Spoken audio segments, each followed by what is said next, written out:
Hormuz প্রণালীর পর এবার ওমান উপসাগরও নিজেদের নিয়ন্ত্রণে নিয়েছে ইরান। চাঞ্চল্যকর এমন দাবি করেছেন দেশটির নৌবাহিনীর একজন কমান্ডার। রোববার ২৯ মার্চ ইরানের রাষ্ট্রীয় সংবাদমাধ্যম তাসনিম নিউজ এজেন্সির এক প্রতিবেদনে বলা হয়, ওমান উপসাগর ইরানের সামরিক বাহিনীর পূর্ণ নিয়ন্ত্রণে রয়েছে।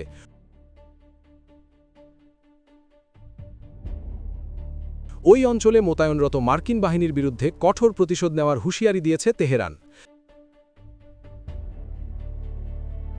তাসনিম নিউজকে ইরানি ওই কমান্ডার বলেছেন, ইরানের সামরিক বাহিনী মার্কিন সেনাদের তাদের ক্ষেপণাস্ত্রের আওতায় আসার অপেক্ষায় রয়েছে।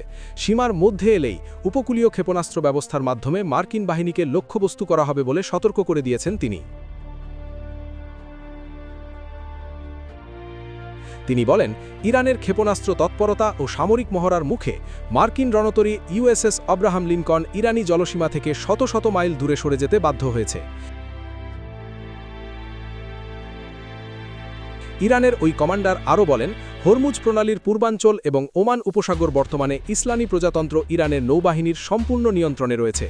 বিশ্লেষকরা মনে করছেন, ওমান উপসাগর ও হরমুজ প্রণালীর পূর্ব অংশে ইরানের এই একচ্ছত্র আধিপত্য ঘোষণার ফলে ওই অঞ্চলে মার্কিন সামরিক উপস্থিতির উপর বড় ধরনের চ্যালেঞ্জ তৈরি হল।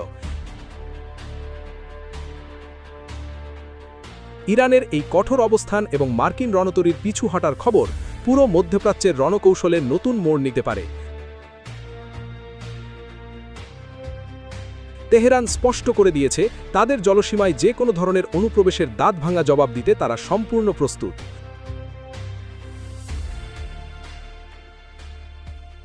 শুভজিৎ সরকার, ডেস্ক নিউজ, চিফ টিভি।